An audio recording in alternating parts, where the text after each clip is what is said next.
யக்ஷன் கேள்விகள் 120 கேள்விகள்னு ஒரு புக்கும் வந்திருக்கு மகாபாரதத்தில். முடிஞ்சா கடந்துருங்க அந்த புக்கை வாங்கி. யக்ஷனின் கேள்விகள் 120 கேள்விகள். அவன் கேட்கிறான், தர்மனிடத்தில் கேட்ட கேள்விகள். நான் ஒரு 10 கேள்விகள் உங்களுக்காக எழுதிட்டு வந்தேன்.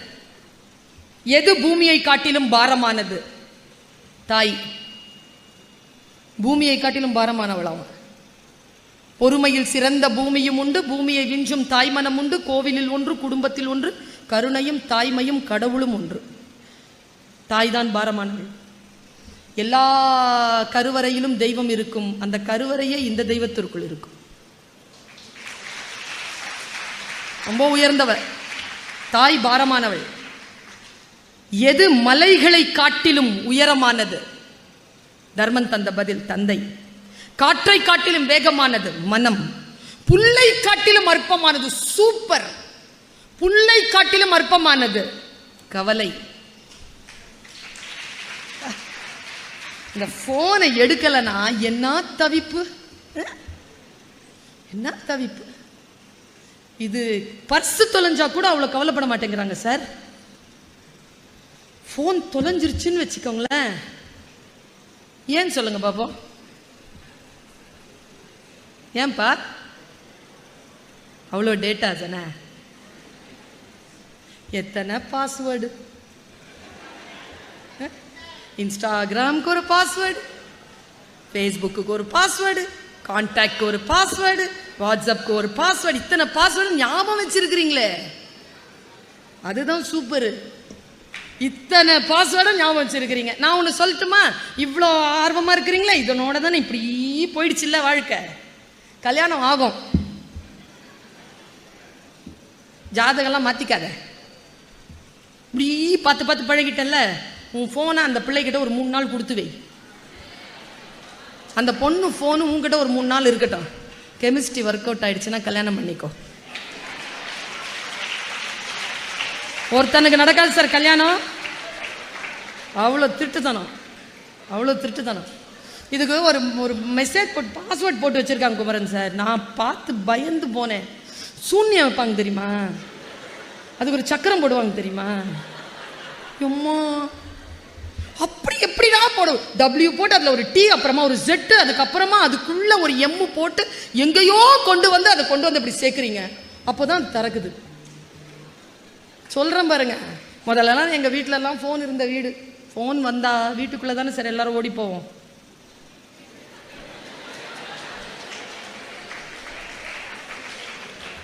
ஐன்ஸ்டீன் சொல்கிறான், தொழில்நுட்பங்களால் இந்த உலகம் நிறைந்திருக்கின்ற பொழுது இந்த உலகம் உறவுகளற்ற முட்டாள்களாலேயே நிரம்பி வழியும். ஐன்ஸ்டீன்.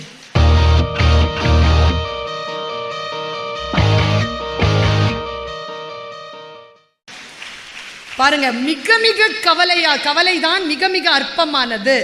அடுத்து பாருங்க, பயணம் செய்பவனுக்கு தோழன் நண்பன், நோயாளிக்கு தோழன் மருத்துவன், இறப்பவனுக்கு தோழன் ஈகை, வெல்ல முடியாத எதிரி.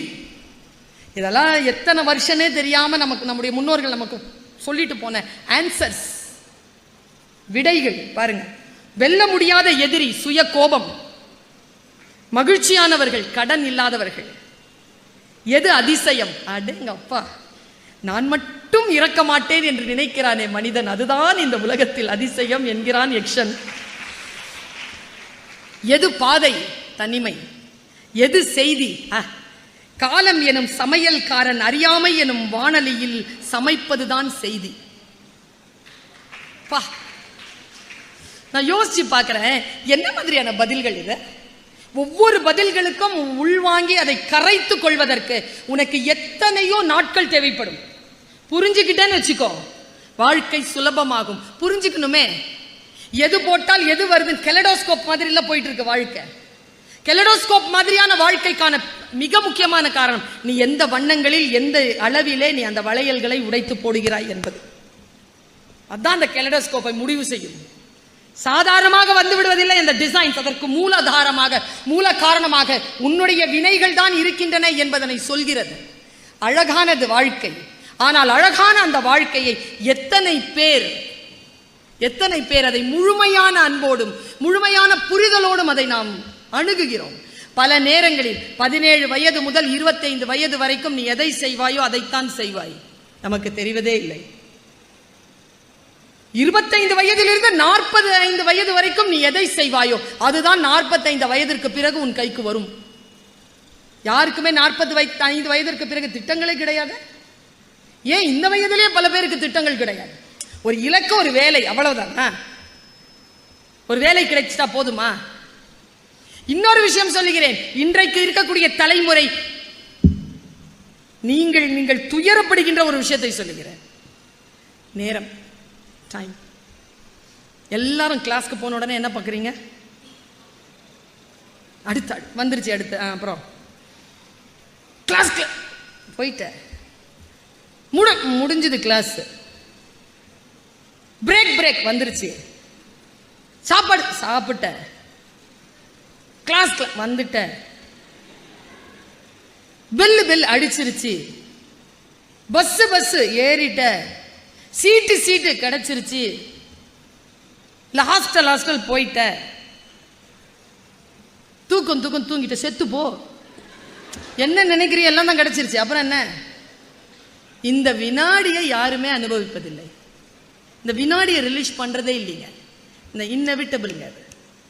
நான் விபாஸ்னான்னு ஒரு பயிற்சி போயிட்டு வந்தேன். நீங்க ஆச்சரியப்படுவீங்க. 10 நாள் இந்த தூக்கி 10 நாள்ல கொடுத்துடணும்.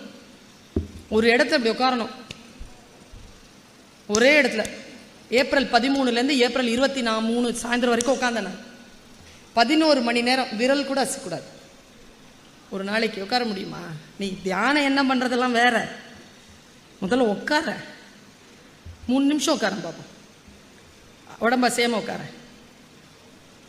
இந்த தனிமை இருக்குல்ல, இந்த பயணம் இருக்குல்ல, தியானம் எல்லாம் அப்புறமா இருக்கட்டும். Just stay in penance for 3 minutes per day. இந்த விஷயத்தெல்லாம் ஆஃப் பண்ணி வச்சுக்கோ. தேவையில்லாம இதுக்குள்ளெல்லாம் போகாத. பல விஷயங்கள் just articulate, just simply sit, don't resist, don't create, don't perceive, simply sit for 3 minutes. என்னென்னமோ விஷயங்களும் வந்து சேரும். அப்புறமா எழுந்திருச்சு வருபவர். அப்படி வருவர். புத்தன் சொல்கிறான், ஒரு அற்புதமான விஷயங்களை புத்தன் சொல்கிறான். நீ போய் தண்ணீர்ல அப்படி முங்குறல்ல, முங்குன தண்ணீர் இல்லை, நீ எழுந்த தண்ணீர் அது கடந்து போய்விட்டது, நீ புதிதாகத்தான் எழுந்திருக்கிறாய். முங்குனல்ல, நீ செத்துட்ட, மறுபடியும் நீ எழுந்தது உயிர். ஒவ்வொரு வினாடியும் உயிர்ப்பாக இருக்கிறோம் என்கிறான் புத்தன். ரொம்ப ஆச்சரியங்க. நீங்க சில லிட்ரேச்சர், நான் I am not only a speaker. சில விஷயங்களை நான் ஆழமாக பேசி பார்க்கிறேன், படித்து பார்க்கிறேன், என்னால் முடியாததையெல்லாம் என் முன்னோர்கள் எழுதி வைத்து போயிருக்கிறார்கள். பேசா பொருளை பேச நான் துணிந்தேன், கேட்கா வரத்தை கேட்க நான் துணிந்தேன். மண் மீதுள்ள மரங்கள், மக்கள், பறவைகள், புல் பூண்டு பூச்சி யாவும் என் வினையால் இன்புற்று இருக்க அருள் செய்வாய் தேவதேவா. என்ன பிரார்த்தனை இது? இந்த பிரார்த்தனை சாத்தியமா? எல்லாரும் நல்லா இருக்கணும் தானே நான் பிரார்த்தனை பண்றேன். என் வினையால் நீ நல்லா இருக்கணும் நான் பிரார்த்தனை பண்றேனா? உன் நன்மைக்காக நான் ஏதோ செய்ய வேண்டும் என்று கடவுளிடம் இதுவரைக்கும் கேட்டு இருக்கிறோமா? பாரதி கேட்கிறான். பாரதியை படிக்கின்ற பொழுது நான் பாரதியை புரிந்து கொள்கிறேன். பாரதி பாரதி பாரதின்னு பாரதியினுடைய பெயரை பேச்சு சொல்லியே, பாரதியின் பாட்டை சொல்லியே பேசி பழகியவங்க நான். பாரதி என்ன பண்ணான் தெரியுமா? பாராளுமன்றத்தில் பாரதியை பற்றி என்னை பாரதி பேச வைத்தான். போன ஆகஸ்ட் 18ஆம் தேதி பாராளுமன்றத்தில் பேசுகிறேன் நான் பாரதியை பற்றி. ஒன்றுமில்லை பிள்ளைகளா, உங்கள் கவனத்தை உங்கள் காரியங்களில் மட்டும் வையுங்கள். அந்த காரியம் உங்களை சிகரத்திற்கு அழைத்து செல்லும். இந்த திறமை இருக்குல்ல, இந்த பண்பு இருக்கு இல்லையா, இந்த பண்பினுடைய உச்சபட்சத்தில் உச்சகட்டத்திலே நாம் நின்று கொண்டிருப்பது. எல்லாவற்றையும் ரசனையின் புள்ளியில் வை, எல்லாவற்றையும் அறிவின் புள்ளியில் வை. நீ எதை நினைக்கிறாயோ அது உன் காலடிக்கு வரும். நினைக்கின்ற நினைவுகளை மிக ஆழமாகவும் மிக கருத்தாகவும் வை. எதை பேசினாலும் யார் பேசினாலும் அப்படின்னு சொல்லவே சொல்லாத. கூர்ந்து கவனி.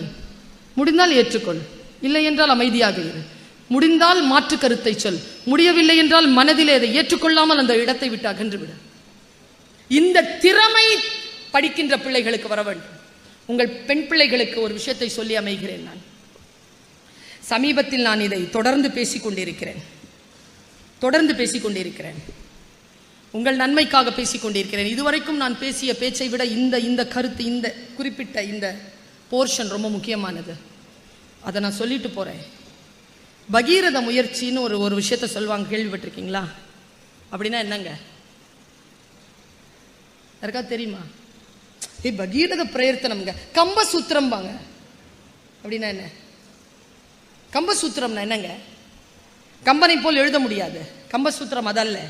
10,000 பாடல்களை எழுதிய ஒருவன் ஒரு இடத்துல ஒரு சாவி வைப்பான், இன்னொரு இடத்துல கொண்டு போய் அதனுடைய பூட்டு வைப்பான். அவன் சொல்ல வந்தது கதை அல்ல, அவன் சொல்ல வந்த காட்சிக்குள் இருக்கிறது நமக்கான ஞானம். அவன் சொன்ன வந்த கதை முக்கியமே கிடையாது. அது எல்லாரும் சொல்லிட்டாங்க. கம்பராமாயணம் பெருசா என்ன, 1.5 நிமிஷத்துல சொல்லிடுவேன் நான் ராமாயணத்தை. அப்படிதான் சொன்னாங்க விஜயலட்சுமி நவநீத கிருஷ்ணன். ஒரு எலுமிச்சம்பழம் தூக்கி போட்டு இப்படி பிடிச்சாங்க, ராமாயணம் முடிஞ்சு போச்சு. 10,000 கவிதைகளை முத்தாக அள்ளித்தந்த சத்தான கம்பனுக்கு ஈடு இன்னும் வித்தாகவில்லை பாடலாம் ஒன்றும் கிடையாது. டப்புன்னு முடிஞ்சு போச்சு. ஒன்றும் இல்லை, எலுமிச்சம்பழம் தூக்கி போட்டார். விட்டாம்பர் ராம செத்தாம்பர் ராவண, அவ்வளவுதானே. அம்பு விட்டாம்பர் ராம செத்தாம்பர், இவ்வளவுதானே ராமாயணம். அப்புறம் இல்லைங்க, வாழ்க்கையின் சூட்சுமம் இருக்குல்ல, கம்பசூத்திரம் வேறு. அதை நாம் எப்படி புரிந்து கொள்ள வேண்டும் என்பதற்காக நான் சொல்லுகிறேன். ஒரு விஷயத்தை புரிந்து கொள்ள வேண்டும் என்றால் நிதானமாக படித்து தெளிந்து அறியக்கூடிய அந்த பாங்கு, அது இல்லாமல் வாழ்க்கையில் சில விஷயங்கள் நமக்கு வசப்படாது, தெரியாமலே கடந்து போகும். இறப்பதற்கு 40 ஆண்டுகள், புதைப்பதற்கு 80 ஆண்டுகள். பெர்னாட் ஷா, 40 வயதிலே பலர் செத்து போகிறோம், புதைப்பதற்குத்தான் 70-80 ஆண்டுகள் ஆகிவிடுகின்றன. செத்த பணங்களாக தான் இருப்பாங்க நிறைய பேர். சிந்திக்கிறதை நிறுத்தி இருப்பாங்கல்ல, கிடைச்சிருக்கோம்ல சில விஷயங்கள். வாழ்கின்ற வினாடி வரைக்கும் சிந்தித்து கொண்டு இருப்பது. பாருங்க, நான் ஒரு புத்தகத்தை படிக்கிறேன். எனக்கு இந்த கூட்டத்தில் இதை சொல்றதுல ரொம்ப மகிழ்ச்சிங்க. ஏனென்றால் நான் இன்னும் 5-10 ஆண்டுகளுக்குள் உங்களை சந்திக்கின்ற இடம் வேறாக இருக்கும். மிகுந்த உயர்ந்த இடத்தில் நான் உங்களை சந்திக்க இருக்கிறேன். அந்த நம்பிக்கையோடு தான் இந்த கூட்டத்தில் நான் பேசுகிறேன். இந்த கருத்தை மனதில் வைத்துக் கொள்ளுங்கள். இந்த கருத்தை மனசில் வச்சுக்கோங்க. ஒரு கிரீன் இங்க் எங்கேயோ இருக்கு, ஒரு பேனா, ஒரு ஃபைல் இருக்கு, அது எங்கேயோ இருக்கு. ரெண்டுமே ஆளை தேடிக்கிட்டு இருக்கு. யார் கையிலையும் அந்த ஃபைல் போகணும், இல்லை யார் கையிலையும் அந்த பேனா போகணும். ஃபைல் கையில் வச்சிருக்கிற கையா உன் கை, இல்லை பேனா கை வச்சிருக்கிற கையா உன் கை? நீ தான் முடிவு பண்ணணும். நீ தான் முடிவு பண்ணணும். நான் ஆசீர்வதிக்கிறேன், உன் கையில் அந்த பச்சை பேனா இருக்கட்டும். அதனால ஃபைலை கொண்டு வரவன் சாதாரண ஆள் இல்லை, அவனும் பெரிய ஆளாக தான் இருப்பான். முடிவு பண்ணு, நீ யாருன்னு முடிவு பண்ணு. தோற்க போவதில்லை, இங்கே இருக்கக்கூடிய யாரும் தோற்க போவதில்லை. ஆனால் தோற்று போகக்கூடிய வாய்ப்பு வந்தால் கூட இந்த தாய் சொல்லுவதை கவனத்தில் வைத்துக்கொண்டு இந்த விழாவிலே, இந்த முத்தமிழ் விழாவிலே, இந்த அன்றைக்கு அவர் சொன்னாள் என்பதற்காகவாவது மனதில் வைத்துக்கொள். சமீபத்தில் நான் ஒரு புத்தகத்தை வாசித்தேன். பிளைண்ட் ஸ்பாட் அப்படிங்கிற புக், கெவின் அப்படிங்கிறவர் எழுதியிருக்கார். நம்முடைய வாழ்க்கையில் நாம் சில முடிவுகளை எடுக்கின்ற பொழுது பிளைண்ட் ஸ்பாட் வந்துடுது. இந்த பிளைண்ட் ஸ்பாட்ல தப்பான முடிவுகளை எடுத்துடுறோம். Generosity blind spot, gender blind spot, celebrity blind spot, நிறைய பிளைண்ட் ஸ்பாட் 33 பிளைண்ட் ஸ்பாட் சொல்றான். இந்த செலிபிரிட்டி பிளைண்ட் ஸ்பாட்லாம் அநியாயம். நான் இருக்கிறேன், உங்கள் நகைகளை கொண்டு வந்து அடமானம் வையுங்கள். நீ இருப்ப, எந்த தஸ்தாவேஜுகளும் வேண்டாம், உங்கள் வீட்டு பத்திரத்தை வைத்தால் போதும், கடன் கிடைக்கும். அப்புறம் செலிபிரிட்டி பிளைண்ட் ஸ்பாட், அவங்க வெள்ளையா இருக்கிறவங்க போய் சொல்ல மாட்டாங்க. அந்த ரேட்ஜ் ஒன்று சொல்றேன், இந்த செலிபிரிட்டி பிளைண்ட் ஸ்பாட் இருக்குல்ல, அதுல இருந்து நீங்கள் எல்லோரும் வெளியேற வேண்டும். இனிமேல் பெற்றோர்கள், பெரியவர்கள் இந்த ஒரு டயலாக மட்டும் சொல்லக்கூடாது தான் பிள்ளைங்கிட்ட. நடிக்காதரா, விளையாடாதரா.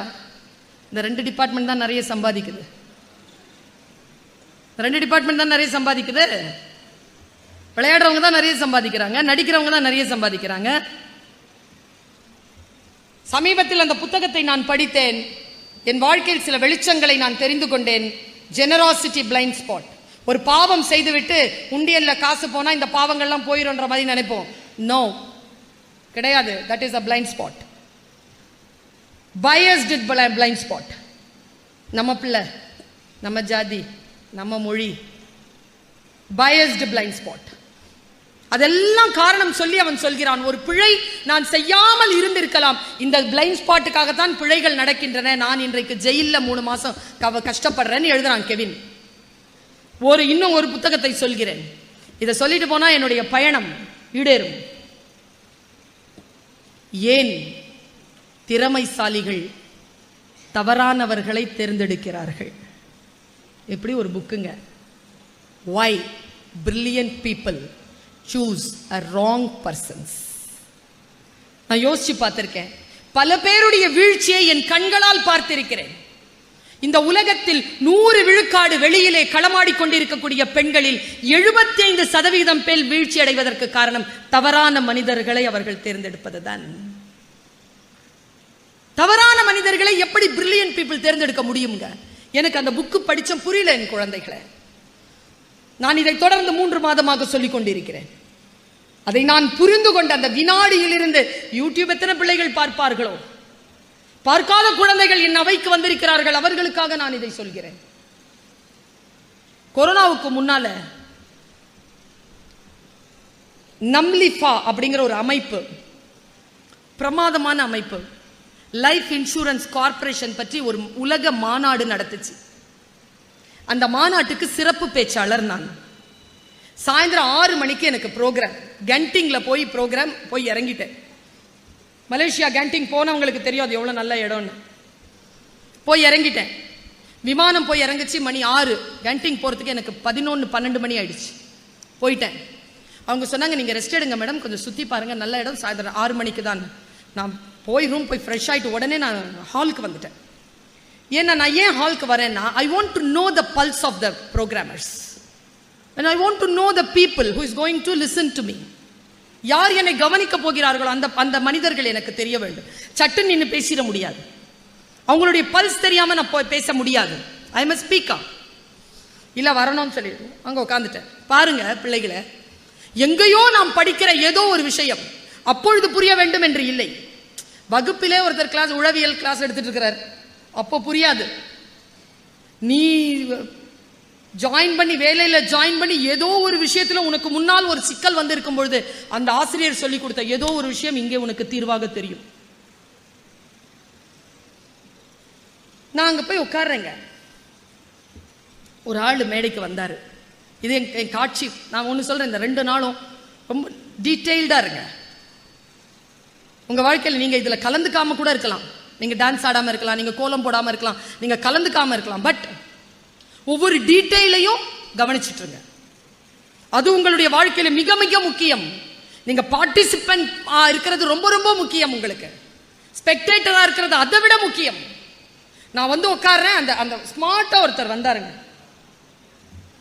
சொல்லக்கூடாதோ, பொம்பளை பிள்ளைங்க சொல்லக்கூடாது இல்லப்பா, பசங்க ஸ்மார்ட்டா இருக்கிறாங்கன்னு சொல்லலாமா? என்ன ஊன்னு சொல்லுங்க, நான் ஊஹும் சொல்லுங்க. சொல்லலாமா கூட சொல்லலாமா மேடம்? எங்கள் அம்மாட்ட ஒரு நாள் சொன்னேன் மேடம், நான் 13 வயசு எனக்கு. அப்போ சொன்ன, அம்மா இந்த நாள் எவ்வளோ சூப்பராக இருக்கிறார்லம்மான்னு சொல்லிட்டேன். எங்கள் அம்மா என் காதை பிடிச்சி இப்படி இழுத்துட்டு போச்சு. உட்கார், எந்த ஆம்பளையையும் பார்த்து அழகாக இருக்குன்னு சொல்லப்பட. ஏன் அப்படின்னு கேட்டேன், கேட்பேன் தானே, ஏன்னு கேட்டேன். சொன்னா கேளுன்னு. இல்லை ஏன், நீ அழகா இருக்கிறன்னு யாரையாவது சொன்னா கடவுள் வந்து அவன் பேர்ல நரகத்துல உனக்கு வீடு கட்டி வச்சிருவாங்க. நகரத்துல வீடு கட்டி வாழறதே கொடுமையா இருக்குது, இல்ல நரகத்துல வேற கொடு கட்டுவாங்க. அதுலன்னு சொல்றது இல்லை நான் யாரையும். என் ஃப்ரெண்டு கிட்ட சொன்ன, அப்ப 8ஆம் கிளாஸ், லட்சுமி அவ பேரு. யாரையும் பார்த்து அழகா இருக்குன்னு சொல்லக்கூடாதாண்டின்னு. ஐயா ஏன், அவர் பேர்ல நமக்கு வீடு இருக்குமா அங்க? அப்ப எனக்கு ஒரு காலனியே இருக்கும்னுச்சு. அது அவ யாரை பார்த்தாலும் அழகா இருக்கு. குழந்தை மொழி. ஆனா உண்மையாவே ரொம்ப ஸ்மார்ட்டா இருந்தாருங்க அந்த ப்ரோக்ராம்ல. 2000 பேர் இருந்தாங்க. 2000 வந்து ஆல் அரவுண்ட் த வேர்ல்டு வந்திருந்தா தமிழ் ஆடியன்ஸ். சைனீஸ் கொஞ்சம் பேர் இருந்தாங்க, மலேசியன்ஸ் கொஞ்சம் பேர் இருந்தாங்க. நான் மேடையில் கீழே உட்காந்து பார்க்குறேன். நல்லா ஸ்மார்ட்டா வந்தாரு. வந்து அப்படி நின்று பேசினார். அவர் பேசினது மார்க்கெட்டிங், சரியா? மார்க்கெட்டிங். ஆனா நான் என்னைக்கோ படிச்ச புக்குக்கான விளக்கம் எனக்கு அங்க கிடைக்கும்னு தெரியாது. பல இடங்கள்ல தெரியாதுங்க நமக்கு. நான் எப்பவோ படிச்ச குரல் எனக்கு எப்பவோ விளங்கும். அலர்ட்டா இருந்தா விளங்கிடும், இல்லைன்னா அதுவும் கடந்து போயிடும். அப்படியே பேசிட்டே இருந்தா மார்க்கெட்டிங் பேசிக்கிட்டே இருந்தாரா, திடீர்னு இந்த மாதிரி ஒரு பெரிய ஸ்கிரீன், அந்த ஸ்கிரீன்ல ஒரு கிளிப்பிங் போட்டாருங்க.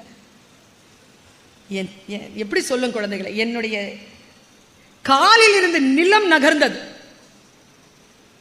அதிர்ச்சி ஆயிட்டேன் நானு. ஆனா எனக்கு பெரிய உண்மை தெரிஞ்சு போச்சு. அதை நான் உங்ககிட்ட கடத்திக்கிட்டு இருக்கிறேன். என் புகழுக்கானது அல்ல இந்த சொல். நான் ஆசிரியரா இருக்கிறேன். அந்த ஆசிரியத்தை, ஆசன குற்றம், இரிதல்லாம் களைதல்லாம், குற்றத்தை களைவதற்காக சொல்லிக் கொண்டிருக்கிறேன். என் மாணவர்களுக்காக சொல்லிக் கொண்டிருக்கிறேன். Why brilliant people choose a wrong persons in life? How not to choose them? How to be alert? எப்ப நமக்கு புரியும்? அது வாழ்க்கை கடந்து போனதுக்கு அப்புறமா தானே புரியுது. நான் இந்த தப்ப செய்யாம இருந்திருக்கலாம். நான் பாதி கிணறு தாண்டிட்டேன், அப்புறம் நான் முக்கா கிணறு தாண்டிட்டேன். Life doesn't give any opportunity. முக்கா கிணறு தாண்டதுங்கிறது கிணறு தாண்டது ஆகாது. கிணறு தாண்டது ரொம்ப பெரிய ஆபத்தான விஷயம். முக்கா கிணறுனாலும் 1 இன்ச்சுனாலும் விழத்தான் செய்யணும் உள்ள. I slip between a lip and the cup. இதுக்கும் 12 இன்ச்சு தான். யோசிக்காம பிளக்கை மாட்டி வச்சிருக்கணும். 2த்துக்கும் பிளக்கை கலண்டுருச்சுன்னா முடிஞ்சு போச்சு கதை. கனெக்டடா இருக்கணும். சிந்திச்சு தான் பேசணும். சிந்திக்காம பேசினா முடிஞ்சுது. பாருங்க, அவர் போடுறாரு ஒரு கிளிப்பிங். ஒரு 45 வயசு ஆளு, வழுக்க மண்டை, ஷர்ட்டை இப்படி பண்ணிட்டு வர்றாரு. 4 அடி இருப்பார். பேண்ட்டை காலை இப்படி வச்சுக்கிட்டு வர்றார். ரப்பர் செருப்பு. சரசர சரசர சரசரன்னாருங்க, தெரியுது. நடக்கிறாரு அவரு. ஒரு காடு, செம்மண் காடு, சரசர சரசரன்னு நடக்கிறாருங்க. உருன்னு சத்தம், சரசரன்னு சத்தம். எங்கிருந்தோ உள்ள இருந்து ஒரு பாம்பு வந்துச்சுங்க. அப்படியே வந்து ரவுண்டு கட்டிட்டு இப்படி உட்காந்துருச்சு. பாம்புக்கு பிடிக்கல அந்த சத்தம். உட்காந்துருச்சு பாம்பு, அப்படி உட்காந்துருச்சு. ஹை பாம்பு, காட்டு பாம்பு, நாகப்பாம்பு. அவன் அந்த பாம்பை இப்படி பார்த்தாங்க. கேமரா கரெக்டாக இருக்கான்னு பார்த்தான். கேமரா கரெக்டாக வச்சிருக்கான். பாம்பு கிட்ட போறாங்க. எல்லாம் 2000 பேரும் கேட்டுட்டு இருக்கோம். பாம்பு கிட்ட போறாரு அவர். பாம்பு என்னங்க பண்ணணும்? கிட்ட போனா கொத்தணும், இல்லைன்னா அந்த சத்தம் வரணும், இல்லைன்னா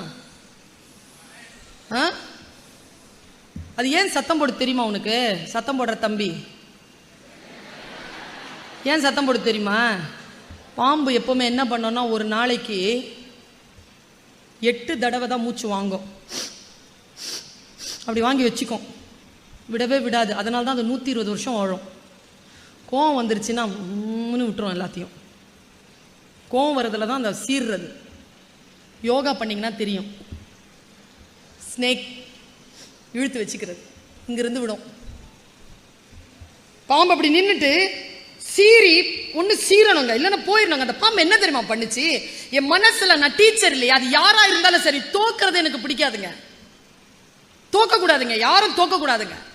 கம்மியாவது மார்க் வாங்கிக்கலாம், உன்னுடைய பொட்டன்ஷியல் அதான், நீ போயிடலாம். அந்த தோக்கக்கூடாது. அது அப்படியே உட்காந்துக்கிட்டுங்க. அவன் கிட்ட வராருங்க. அவரு அப்படி உட்காந்த பாம்பு மிரளுதுங்க. இந்த புக்கு ஞாபகம் வந்துருச்சு எனக்கு. Why brilliant people choose a wrong persons. மிரளுது. மிரண்டுகிட்டே இருந்த அந்த பாம்பு என்ன தெரியும் பண்ணுச்சு? அவன் கிட்ட வந்தாருங்க. அவரு உட்கார்ந்தாருங்க, கால் மடிச்சு போட்டு தலை இப்படி பண்ணிருச்சிங்க அவருக்கு முன்னால. அந்த மனுஷனுக்கு முன்னால எதுக்குங்க தலையை தாழ்த்தணும் அந்த பாம்பு? என் மனசே வரல. நான் மனசுல சொல்ல, பாம்பே போயிரு, தோக்காத, இவங்கிட்ட தோக்காத, போயிரு. அது எங்க இப்படிங்குது. அவன் உட்காந்து ஆள் ஒரு வேலை செஞ்சான் பாருங்க. உட்காந்து இங்க தலையை கொண்டு வந்தான், இங்க முத்தம் கொடுத்தான், அப்படியே வெளியில எடுத்தான், எழுந்திருச்சான், போயிட்டான். 2000 பேரை எழுந்திரிச்சு கை தட்டினாங்க. பாம்பை ஜெயிச்சுட்டாங்க. அவன் பாம்புக்கு போய் முத்தம் கொடுக்க முடியுமா? கொடுத்துட்டான். பாம்பை ஜெயிச்சுட்டான். அவர் வந்து நின்று சொன்னார் பாருங்க, அதான் என் வைத்தறிச்சல். பாம்பு தான் கிளைண்ட்.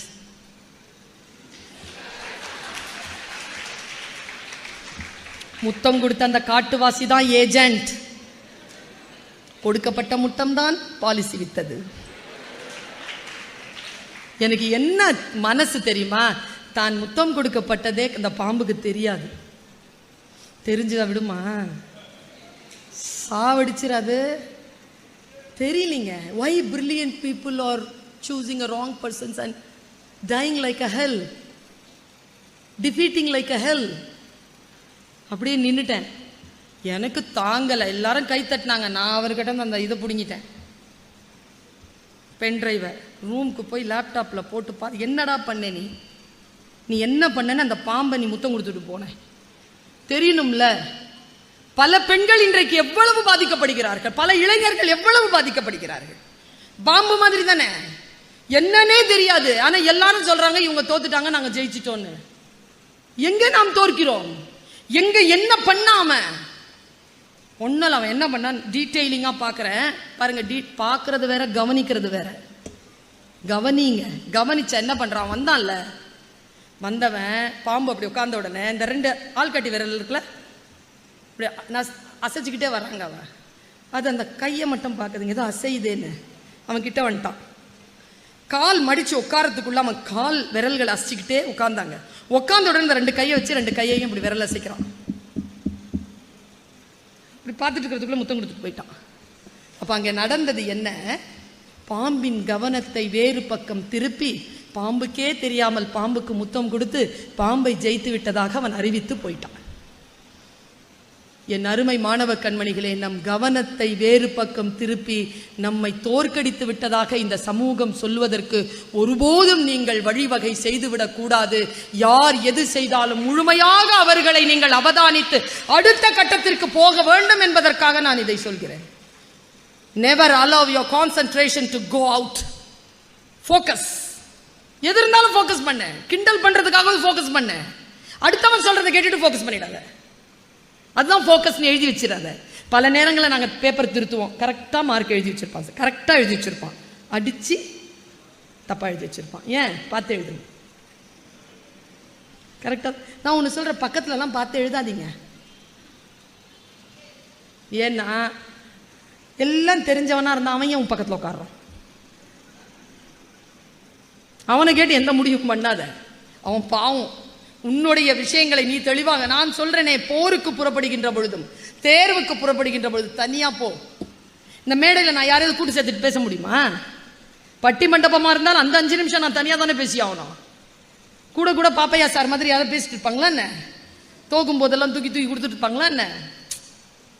உலகம் நம்மை தனியாகத்தான் சந்திக்குதா. எங்க அம்மா உட்கார்ந்துருக்காங்க. எங்க அம்மா என்னை எப்படி தெரியுமா வளர்த்தாங்க?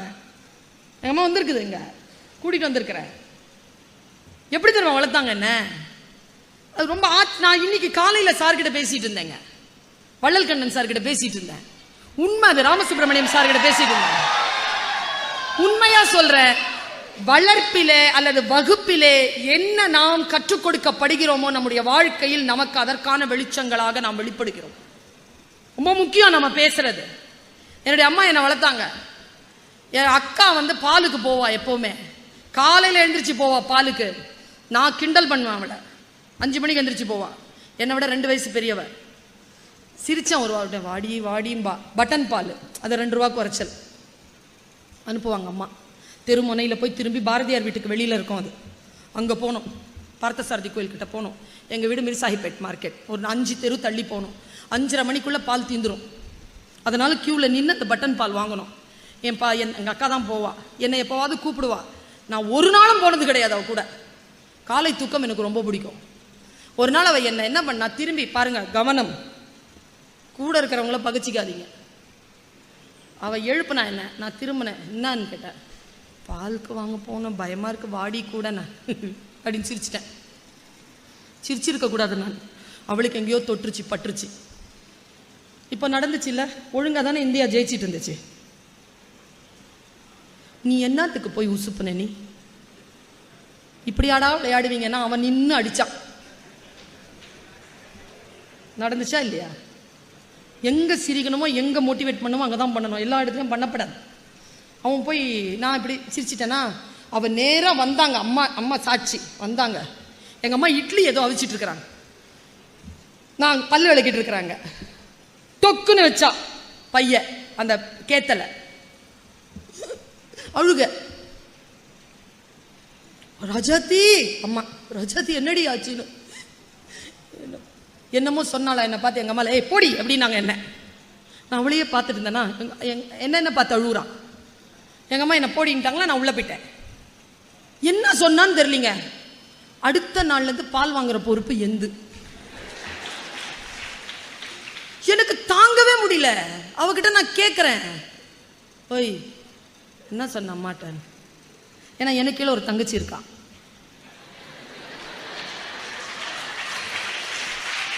கொஞ்சம் அந்த மாதிரி ஆள் தான் நான். ராத்திரியில் தனியாக போகிறதுக்கு பயமாக இருக்குங்க. பாத்ரூம் போகிறதுக்கு ரொம்ப தூரம் போகணும். எழுப்புனா யாருமே வரமாட்டேன். எனக்கு ஒரு அண்ணன், ஒரு அக்கா, ஒரு தம்பி, ஒரு தங்கச்சி, யாருமே எழுப்ப மாட்டாங்க. நான் காலை மிதிச்சுக்கிட்டே போயிடுவேன். உன் சத்தம் வரும்ல, அந்த சத்தத்தில் பயம் இல்லாமல் போயிட்டு திரும்பி வந்துடுவேன்.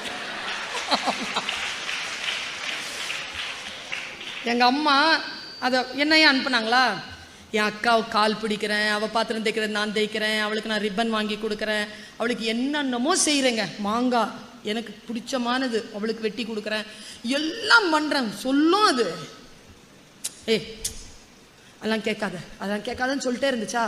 அப்புறமா நான் அழுதுட்டேன். சொல்லு, ஏன் சொல்ல மாட்டேங்கிற சொல்லு. நான் யாருக்கிட்டையும் சொல்ல மாட்டியே, நான் சொல்ல மாட்டேன். அங்கே ஒரு பால்காரன் இருக்கான். ஆமாம், வேஷ்டி மடிச்சுக்கிட்டு இருப்பார் அவர் தானே? ஆமாம். கணத்தை கிள்ளிட்டான்னு அம்மாட்ட சொன்னேன். இவ்வளோதானா?